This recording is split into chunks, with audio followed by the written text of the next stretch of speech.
más a modo de recordarnos un poco en qué punto centrarnos y retomar estas actividades. El material que ahora le presento es un material que presenté el año pasado en un evento que organizamos en conjunto con la Secretaría de Relaciones Exteriores, el Secretario de Educación Pública, el Instituto de los Mexicanos en el Exterior y a través del programa binacional bilingüe, que se centró en una consecuencia, en una discusión muy ligada a la educación emocional.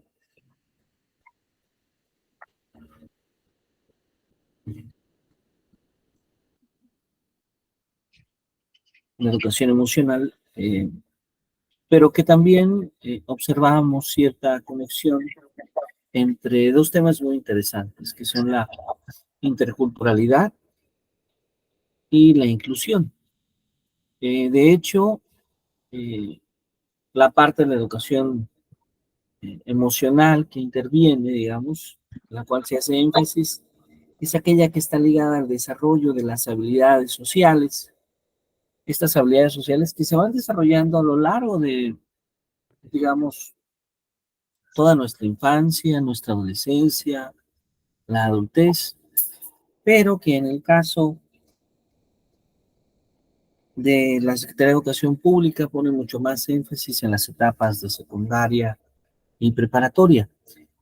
Ponemos mucho más énfasis en la secundaria y en la preparatoria por el hecho de que la educación preescolar, por ejemplo, busca poner un énfasis muy específico, por ejemplo, en el desarrollo del autoconocimiento, ¿sí? Ya en primaria ponemos énfasis también en la autorregulación, se fortalece, se refuerza el autoconocimiento, la autorregulación, para finalmente llegar a la autonomía. ¿Sí? Y estas tres dimensiones socioemocionales, tanto el autoconocimiento como la autorregulación, como finalmente la autonomía, son dimensiones socioemocionales mucho más, yo llamaría de carácter personal, es decir, son mucho más intrapersonales. Mientras que cuando hablamos de empatía, cuando hablamos de colaboración y resolución de problemas, estas otras dimensiones socioemocionales que marca la Secretaría de Educación Pública, estamos pensando en habilidades más interpersonales, ¿sí? Habilidades donde nosotros vamos desarrollando nuestras habilidades a través justamente de esa conversación, de ese diálogo, de ese acercamiento que tenemos con respecto a los demás, ¿sí? Y entonces, en este sentido, este diálogo entre estos tres conceptos tan importantes como la interculturalidad, como la inclusión, como la educación, se va dando pensando sobre todo en que para construir una interculturalidad, para poder hablar del diálogo, de esta diversidad de pensamiento, esta diversidad cultural, desde luego se requiere de un desarrollo de las habilidades sociales. Y de manera muy semejante ocurre con la inclusión. La inclusión va a requerir el desarrollo de todas las dimensiones socioemocionales.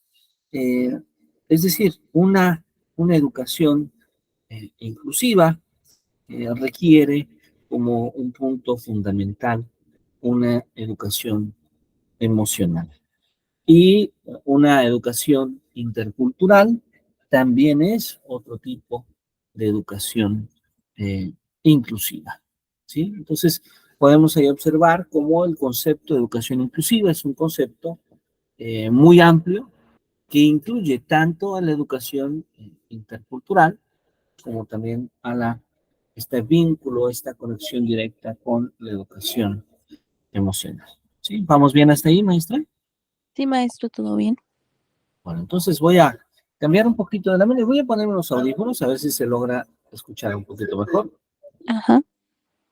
Ahí ya se escucha. ¿Se sigue escuchando? No, todavía no. Ok, ¿ya me escucha usted bien? Sí, ya. Perfecto, excelente.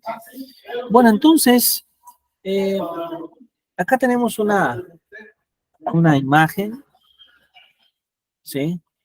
Tenemos una imagen de Howard Gardner. Howard Gardner, pues este gran psicólogo, eh, teólogo estadounidense, que va a tener un mérito muy especial porque en la época de los años 80, muy especialmente, va a cuestionarse sobre la inteligencia, va a cuestionarse sobre si la inteligencia subyace como ese ente biológico, cultural, que él define como ese potencial, tanto biológico como sociocultural. Pero él se va a cuestionar que no es un ente, digamos, único, es decir, no proviene de lo singular, de la inteligencia, sino que su propuesta es que el ser humano tiene diversas inteligencias. Y estas inteligencias aparecen desde nuestro nacimiento y se van desarrollando a lo largo de nuestra vida. El contexto en el que nosotros nacemos, eh, las habilidades prácticas que vamos desarrollando también se ven involucradas y desde luego nuestra propia herencia biológica y genética tiene mucha influencia en el tipo de inteligencia que vamos desarrollando. Para Howard Gardner, eh, las inteligencias son variadas y el ser humano puede tener una inteligencia espacial, puede tener una inteligencia verbal, una inteligencia lógico-matemática, una inteligencia kinestésica, corporal, musical, interpersonal, intrapersonal, naturalista. ¿Me podría recordar cuál es la espacial, profesor? Claro que sí. La inteligencia visual espacial tiene que ver con una concepción, digamos, muy especial que desarrollan algunas personas sobre el espacio.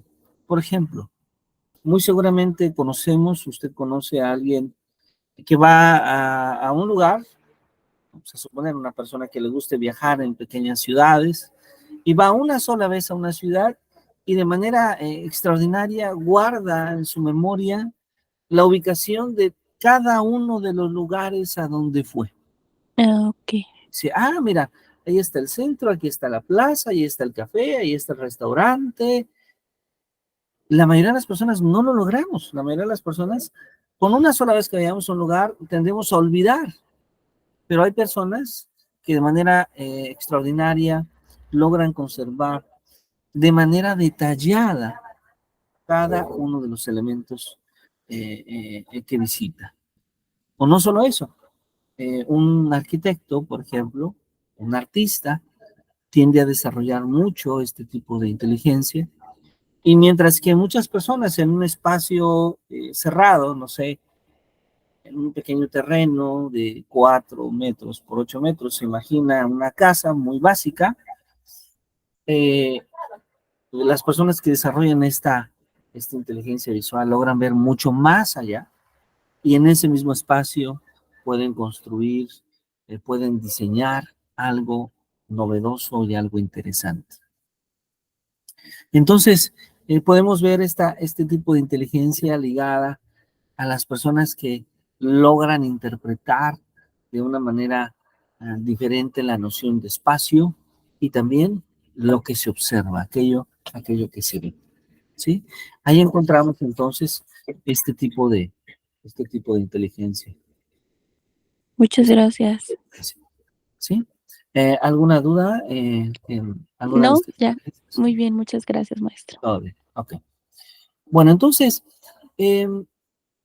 Howard Gardner propone que el ser humano, que toda persona desarrolla estas inteligencias. Todos tenemos estas inteligencias.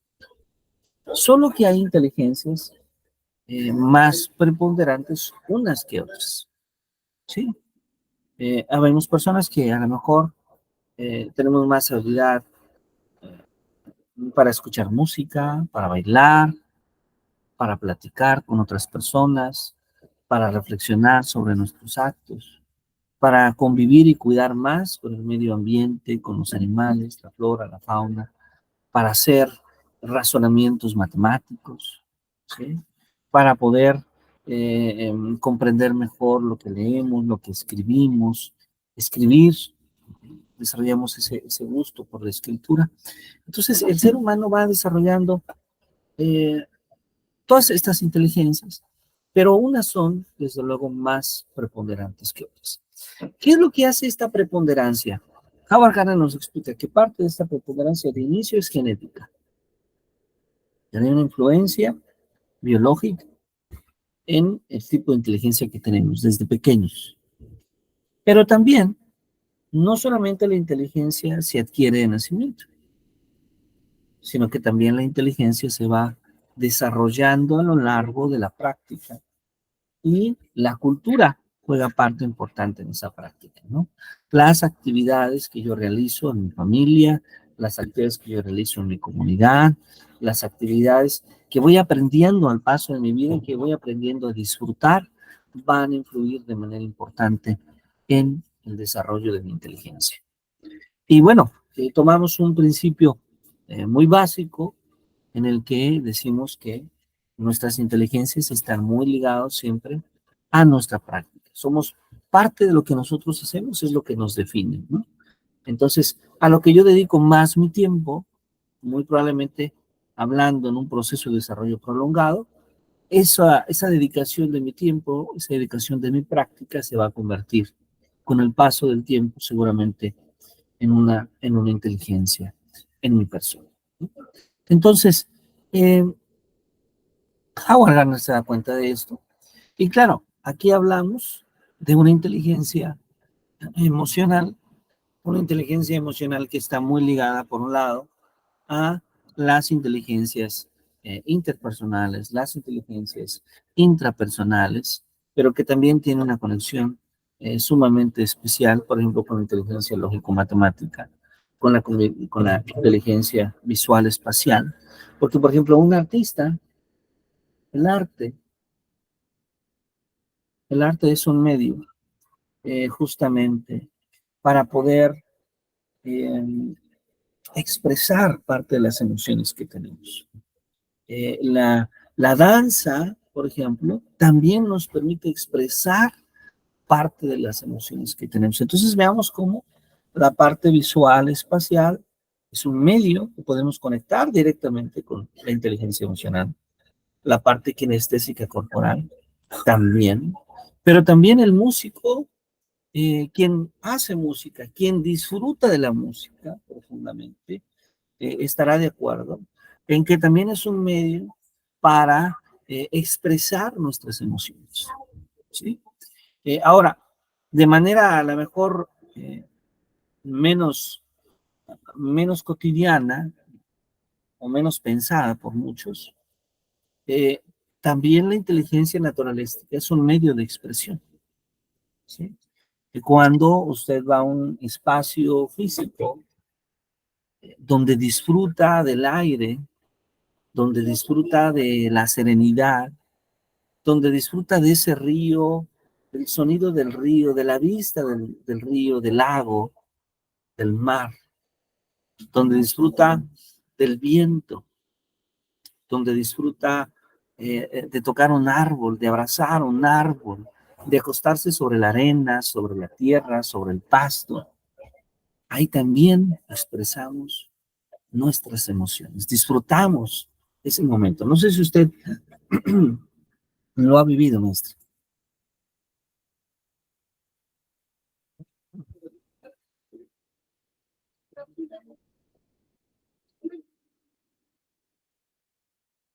¿Sí le ha tocado experimentar ello, maestra? ¿Cómo, perdón, profesor? No escuché. Ah, sí, comentaba justamente de esta inteligencia naturalística y cómo esta inteligencia naturalística se convierte en un medio también de expresión de la propia inteligencia emocional cuando establecemos ese contacto con la naturaleza. No sé si usted también disfruta, por ejemplo, de los espacios físicos. Sí, sí me gusta mucho ir a lugares, pues naturales. Creo que es muy diferente encontrarte en un lugar o ir de paseo a una ciudad que a un lugar natural. Sí, inmediatamente sientes como una diferencia o más tranquilidad en el espacio natural. Así es, exactamente.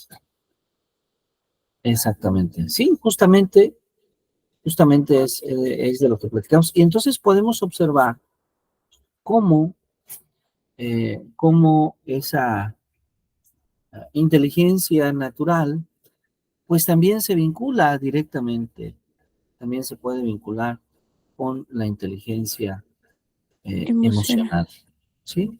Ahora, Ujú, me faltan dos de hablar que a lo mejor son menos comunes, pero que es correcto mencionarles, ujú.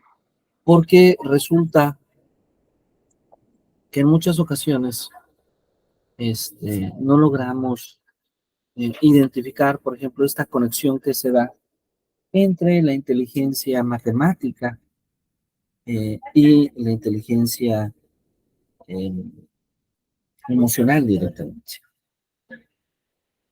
Y verá, esto es muy, muy, muy interesante, porque entonces, eh, si nosotros observamos, ¿sí? Si nosotros observamos, eh, podemos, podemos ver justamente cómo la matemática, la ciencia vista como un lenguaje, vista también como inclusive un propio proceso artístico del ser humano que se acerca al conocimiento. Ahí también hay un arte. También se convierte en un medio de expresión eh, emocional, ¿sí? Muy semejante a como sucede con el propio proceso de escritura, ¿sí? Al escribir, Ok, al escribir, quien escribe, quien redacta el cuento, quien redacta su historia, quien redacta ese día a día en su diario, nos está hablando de sus emociones, está reflexionando y utilizando su inteligencia emocional.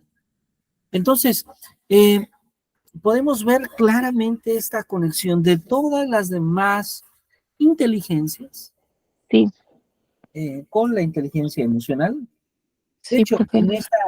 en esta lámina eh, no lo escribo así, no lo hago patente, pero Howard Gardner también nos habla inclusive de una inteligencia espiritual, ¿sí?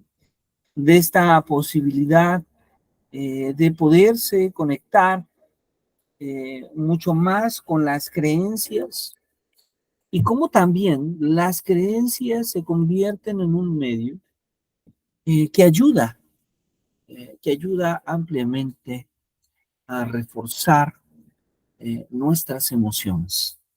Eh, que en muchas ocasiones, si esto es encauzado de una buena manera, puede ayudar desde luego, por una parte, a conocer nuestras emociones, a autogestarlas, a saberlas dirigir, y esto nos permite tener autonomía, tener empatía, desarrollar principios de colaboración, de apoyo y de toma de decisiones. Entonces, podemos ver en este sentido con claridad cómo la inteligencia emocional juega una conexión muy importante con las demás inteligencias. Y esto queda patente en este punto que estábamos mencionando, ¿sí? Este es el modelo que desarrolla el gobierno mexicano, ¿sí? Ajá. Un modelo que, bueno, debo clarificar, el modelo mexicano de los aprendizajes claves que aparece en el gobierno anterior, si no estoy mal, es un modelo que se escribe en el año 2017, va a tener un impacto muy breve porque será un cambio de gobierno en México y esto va a hacer que surja la nueva escuela mexicana, que es el modelo educativo vigente, y que toma como principio estas bases de educación emocional también, ¿sí? Eh, este aspecto, este reconocimiento a la educación socioemocional es importante porque nos damos cuenta cómo esta educación socioemocional influye en diversos aspectos del ser humano. El el aprender a ser, el aprender a ser con H y con C, y el aprender a convivir. Y vemos claramente cómo ese cómo ese aprender a ser, cómo ese aprender a hacer con H, ¿sí? Está directamente ligado, ¿sí? Está directamente ligado a eh, la parte del ser humano, ¿sí? La parte que tiene que ver justamente, la parte que tiene que ver justamente con esa uh, inteligencia intrapersonal, con ese cuidado, con esa comprensión, con ese conocimiento del yo, de mí mismo. Y ahí es tan importante el autoconocimiento, la autorregulación, la autonomía. Que estos tres puntos son el objetivo, son la base, es lo que buscamos desarrollar tanto en la educación preescolar como también en la educación primaria. ¿Sí? Y después pasamos a la educación secundaria, a la educación media superior, en este caso preparatoria, y ahí el énfasis se centra en ese aprender a convivir, en la colaboración, en la empatía. Y aquí yo quisiera hacer un énfasis, si me permite, porque debo mencionar que cuando tratamos de decir cuáles son los énfasis en cada nivel educativo, no estamos diciendo que únicamente hay que desarrollar esa dimensión. Claro que no. Los niños van aprendiendo desde preescolar la empatía, la colaboración, la autorregulación, el autoconocimiento, la autonomía.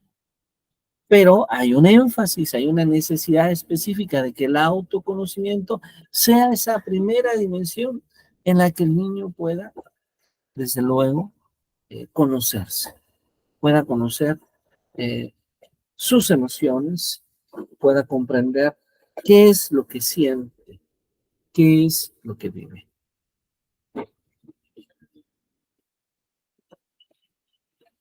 Y bueno, esto entonces nos permite comprender que vivimos en un país con una gran diversidad, Ujú. porque el desarrollo emocional de cada persona es completamente diferente.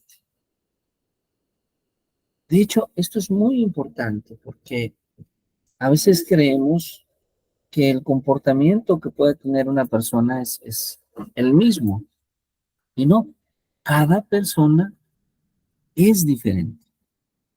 Cada persona desarrolla de una forma única sus inteligencias y como consecuencia de ello, cada persona desarrolla de una manera única sus dimensiones socioemocionales.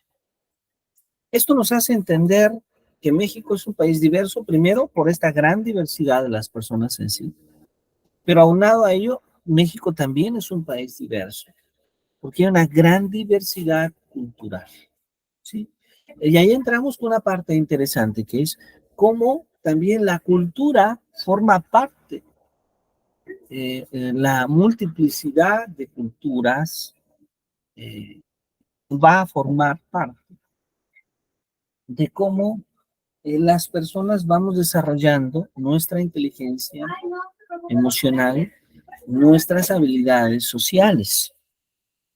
Y claro, esto lo podemos ver porque en nuestro país, en cada país, hay diferentes maneras de observar, de ver la cultura, y el ser humano juega diferentes roles sociales. Entonces, esto nos permite mencionar que la educación inclusiva es ese modelo pedagógico, ¿sí? Es ese modelo pedagógico que busca, que busca poder atender las necesidades de aprendizaje, las necesidades de aprendizaje de todos los niños.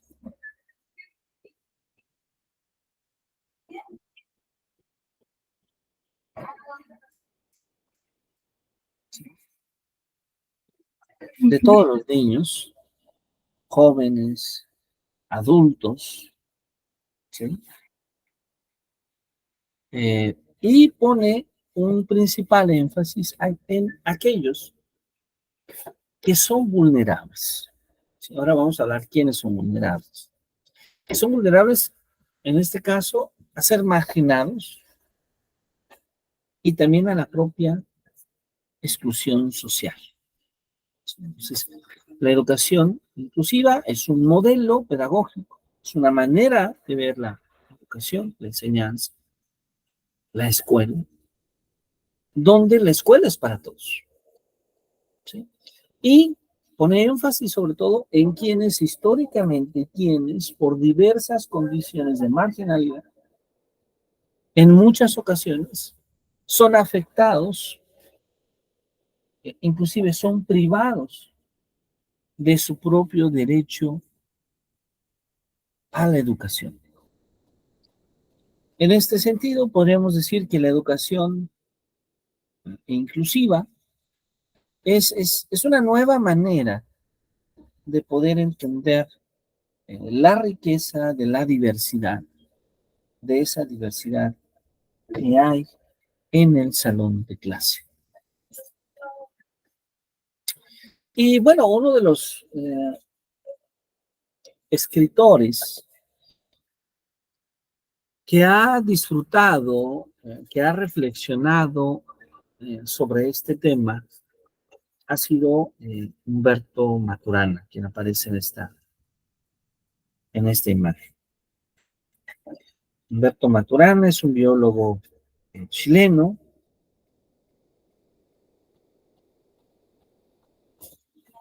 ¿sí? Un biólogo chileno que ha reflexionado sobre la educación y que para él entiende justamente cómo enseñarle a una persona a moverse en el mundo, ¿sí? Él entiende justamente cómo la persona va aprendiendo a moverse en el mundo a través de irlo conociendo, ¿sí? A través de irlo conociendo.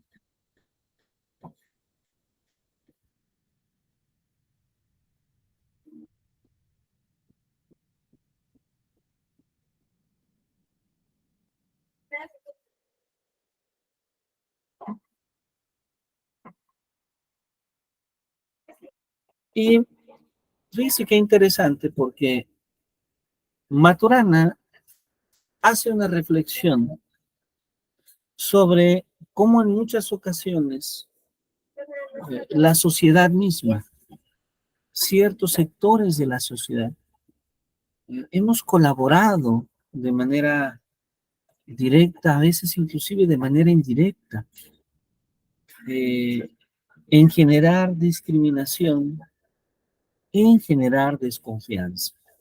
¿Sí? Para Maturana, la discriminación es desconfianza.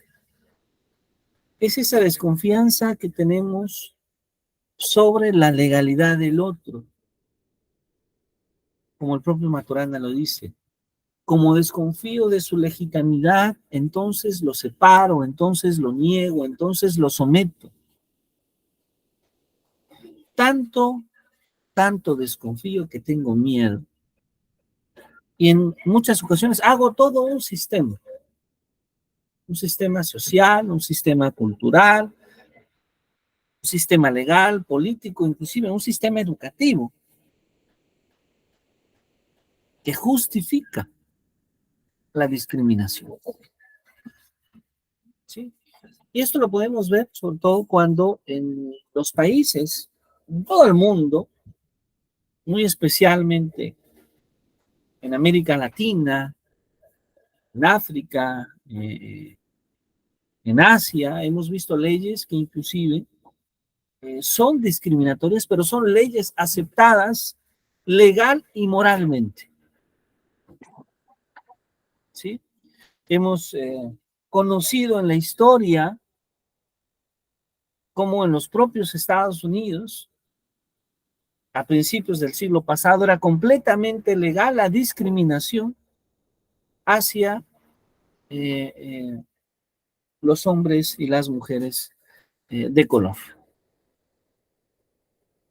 Hemos conocido cómo desde principios del siglo pasado, en Sudáfrica, un hombre africano no puede pasar por el mismo estrado, no puede pasar por la misma banqueta que un nacido inglés.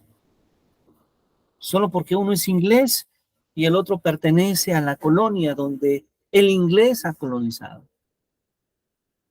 Hemos visto y vivido los pueblos latinoamericanos esta discriminación desde los tiempos de la conquista y en muchos casos en los tiempos actuales. Entonces, esta discriminación, esta desconfianza nos hace discriminar. Pero lo que busca la educación emocional, lo que busca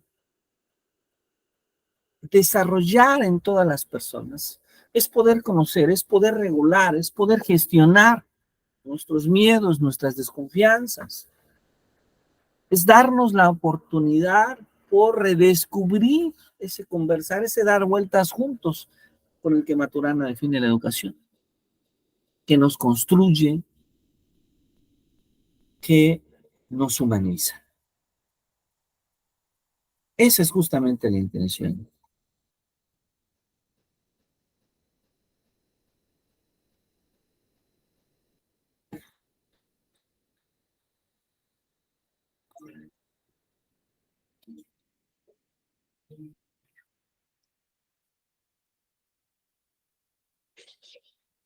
¿Sí? ¿Vamos bien? Sí, profesor, todo bien hasta ahorita.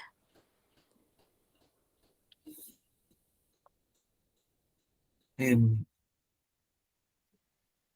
este sentido, Carl Rogers, un psicólogo estadounidense, tiene un mensaje muy fuerte.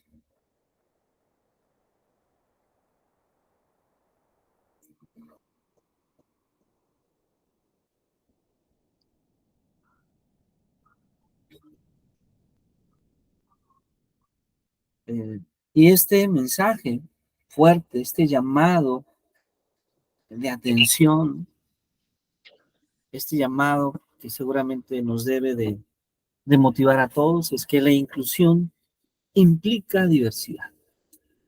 ¿Sí? ¿Y qué significa esto? Pues estamos hablando de esa diversidad de ideas, de maneras de pensar, de creer, de sentir, de amar, de ser. La diversidad, entonces, es esa complejidad en las maneras de ser de la persona, de aceptar, de respetar, de incluir a quien tiene ideologías, ideas diferentes, creencias religiosas distintas, quien desarrolla otras formas de ser y de alcanzar su bienestar. La inclusión de quienes tienen culturas distintas, géneros y sexualidades diferentes, y las maneras de construcción del ser humano. Las discapacidades motoras o cognitivas, o quienes son vulnerables o inclusive no han tenido acceso a la educación. Y bueno, me gustaría ir cerrando algunas ideas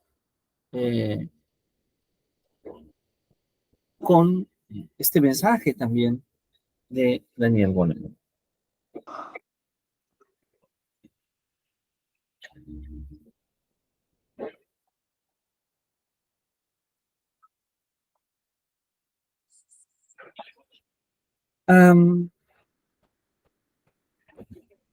Y Goleman nos dice que entonces uno de los principales retos de la educación es desarrollar la empatía. ¿Sí? La empatía de Goleman, que de hecho es un concepto que ya antes hemos mencionado en el diplomado, pero que si usted está de acuerdo podemos retomar. Esa empatía está pensada en tres tipos, o categorizada en tres tipos. ¿Sí? La primera es que la empatía es cognitiva o intelectual, cuando las ideas de una persona o de un grupo de personas son semejantes o son coincidentes.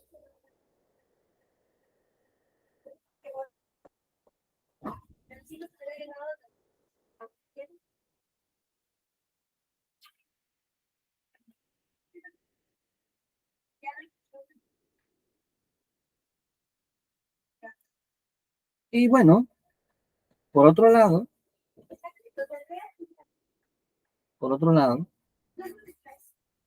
tenemos la empatía afectiva.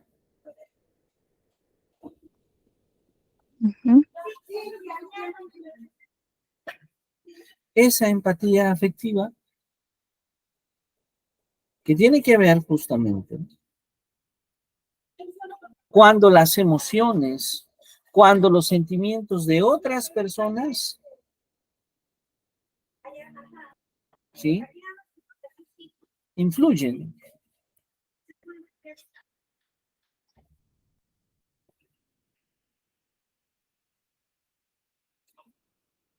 Y afectan a nuestra persona. Y qué interesante esta parte. Y afectan a nuestra persona. Es decir, podemos ver cómo este segundo tipo de empatía, es una empatía mucho más cercana a nosotros. Seguramente pensamos en nuestros hijos, en nuestra familia, en nuestros seres queridos, en esas personas tan importantes para nosotros.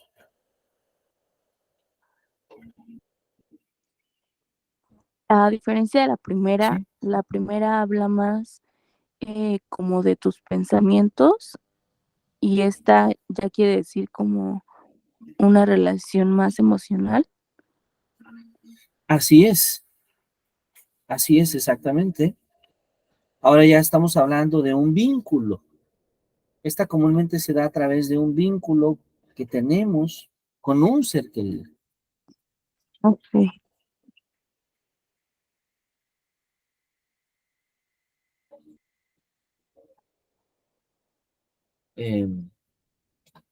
Y pasamos a la empatía social. Esta empatía social que va más allá. Esta empatía que va más allá porque es cuando logramos sentir, cuando valoramos a la persona por su condición humana. ¿Sí? La empatía social, entonces, es esa manera de asignar el valor a la condición humana sobre cualquier cosa. Cuando vemos a una persona desprotegida, cuando vemos a una persona que requiere apoyo, cuando vemos a una persona que es abusada, cuando vemos a una persona que está pasando por un mal momento, a veces los seres humanos procuramos apoyar a esa otra persona. Esa otra persona de la cual probablemente no conocemos su nombre,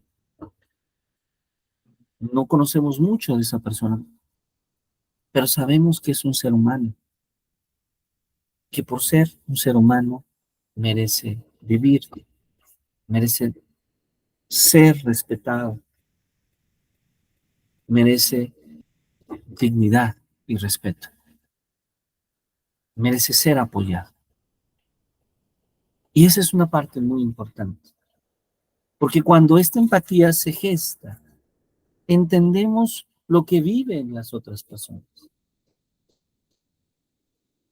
Cuando esta empatía se gesta, podemos comprender mejor un poco del dolor que viven miles de madres en México con hijos desaparecidos. Un poco del dolor que viven muchas familias por la violencia que hay en nuestro país, uno de los países más violentos del mundo, por las injusticias ante la ley, por las situaciones que se viven en las familias, en las comunidades. Entendemos entonces que el valor de la persona va más allá de lo material, va más allá, inclusive, a veces, de las propias leyes. Y más aún, cuando se tienen leyes como estas que comentaba a principios del siglo pasado, que de inicio son injustas.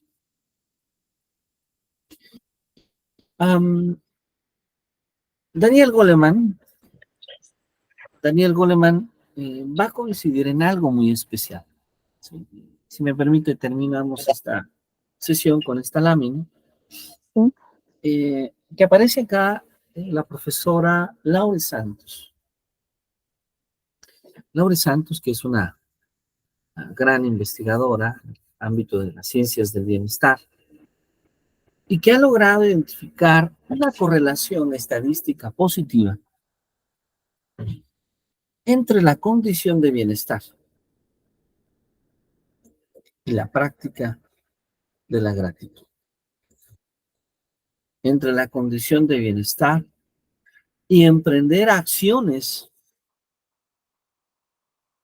en favor de las demás personas. ¿Qué significa esto? Esto significa entonces que este mensaje que nos deja la profesora Santos, es que cuando nosotros buscamos el bien a las demás personas, cuando nosotros somos agradecidos con todo eso que las personas hacen por nosotros, para nosotros, nos damos cuenta que ahí encontramos una condición de bienestar. Ahí nos sentimos mejor. Nos sentimos mejor cuando apoyamos, cuando damos parte de nosotros a los demás. Y es algo muy interesante este resultado de la profesora Laure Santos, quien justamente fue una de mis profesoras en ciencias del bienestar, porque este resultado coincide con el de un escritor cubano en su definición de la labor de las maestras y los maestros.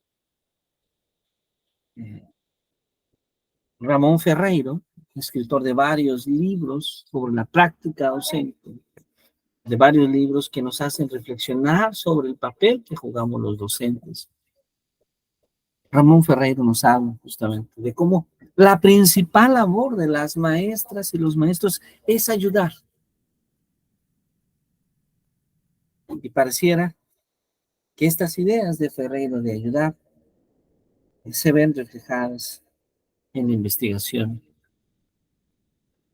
eh, que encuentra Laure Santos. Porque entonces al ayudar a nuestros alumnos, al ayudar a nuestras comunidades, al influir positivamente en nuestras escuelas, encontramos las maestras y los maestros una condición de bienestar. Ujú. Encontramos un sentido a nuestra labor, encontramos algo que nos indica que esa labor que hacemos es importante porque nos satisface, nos hace sentirnos mejor. Bueno, pues yo le agradezco muchísimo que nos haya acompañado esta mañana y bueno, Muchas que haya gracias, podido profesor. disfrutar un poquito de esta sesión. Debo mencionarle que eh, los sábados Ujú. estaré dando clases de maestría y doctorado Ajá. por las mañanas. Este sábado no, pero el siguiente sábado empezamos. Ujú.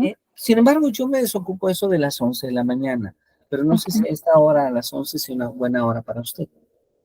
Sí, claro, está bien, profesor, no hay ningún problema. Entonces, así puede usted desayunar en casa un poquito, tomarse un café y comenzamos a las 11. Sí, claro que sí. Entonces, el próximo sábado a las 11. Claro que sí. Bueno, pues yo le agradezco muchísimo su